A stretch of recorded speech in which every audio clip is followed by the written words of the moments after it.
नमस्कार, स्वागत है आप सभी का स्टडी ऐप के यूट्यूब चैनल पे। आप देख रहे हैं स्क्रीन पर कि हाईकोर्ट व आचार संहिता के पेच में फंसे नियोजन प्रक्रिया, प्राइमरी शिक्षकों के नियोजन पर ग्रहण, अभ्यर्थी मायूस। आप सभी को इंतजार था कि आवेदन लिया गया है और जो डेट बताया गया कि 3 माह का समय दिया गया, 3 माह में प्रक्रिया पूरा किया जाएगा। 3 माह कब ये साल में बदल गया पता ही नहीं चला। अभी भी विद्यार्थियों को इंतजार है, डीएलएड वाले हों या बीएड वाले हों, उन सभी को इंतजार है कि हमारी सरकारी नौकरी बिहार में लगेगी। लेकिन देखते हैं इस न्यूज़ में क्या बातें हैं, आपको खुद समझ में आएगा। तो देखिए वीडियो को शुरू से लेकर अंत तक कि 4826 प्राइमरी शिक्षकों के नियोजन की होनी थी कार्यवाही।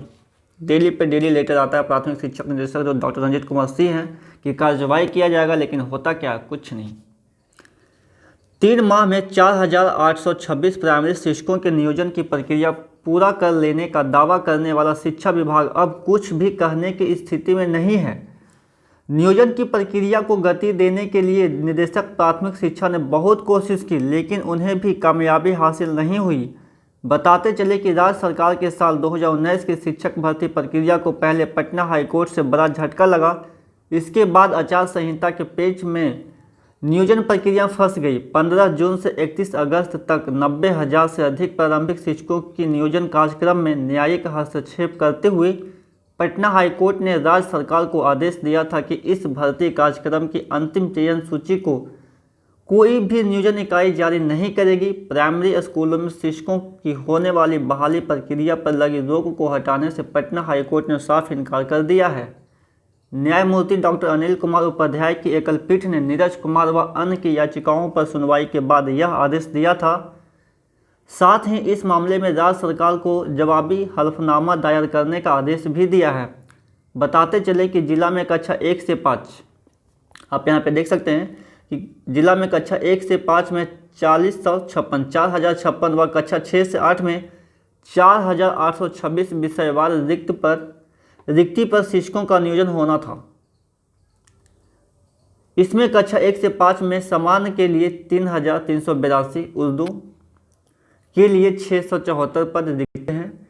इसी तरह कक्षा 6 से 8 में हिंदी के 217, उर्दू के 58, संस्कृत में 157, अंग्रेजी में 130, गणित विज्ञान में 138, सामाजिक विज्ञान में 70 पद रिक्त हैं। कक्षा 1 से 5 के रिक्त पदों के लिए 5,09,228 डीएलएड, आप देख सकते हैं कितनी भारी संख्या में है।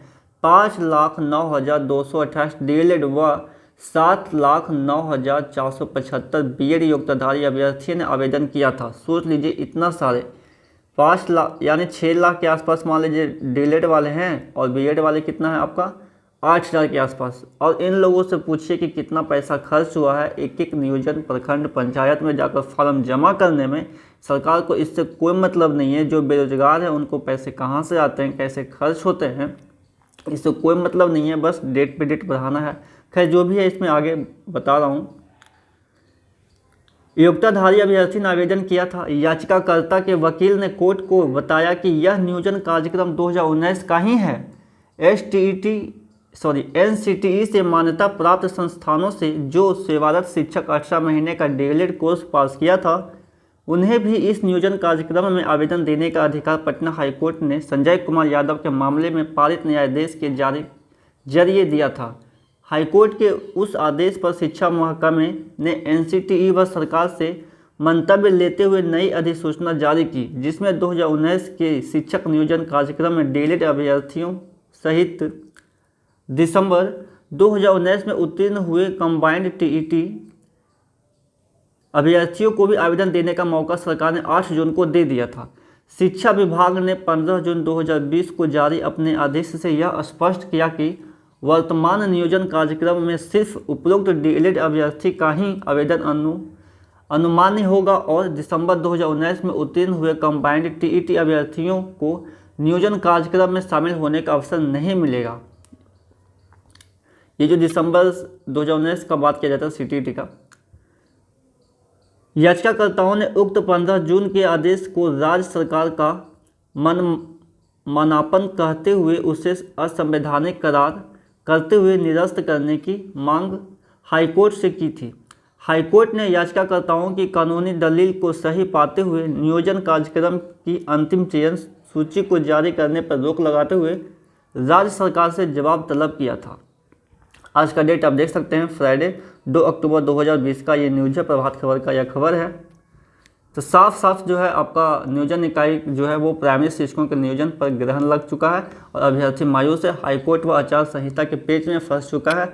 अब शायद यह क्लियर होगा कि नहीं होगा क्लियर, आगे देखते हैं। तो हमारे साथ चैनल पे बने रहिए, जैसे ही कोई नया अपडेट आएगा अपडेट कर दूंगा, लेकिन अपडेट करने से कोई फायदा है नहीं, मुझे लगता नहीं कि क्लियर होगा, लेकिन मैं इस पर कुछ कह नहीं सकता कि क्लियर होगा या नहीं होगा। खैर जो भी होगा उस समय के साथ ही पता चलेगा, क्योंकि देख रहा हूँ काफ़ी दिनों से कि डेट पे डेट बढ़ते जा रहे हैं, मेरिट लिस्ट बन नहीं रहा है और अब तो कुछ संभव ही नहीं लगता।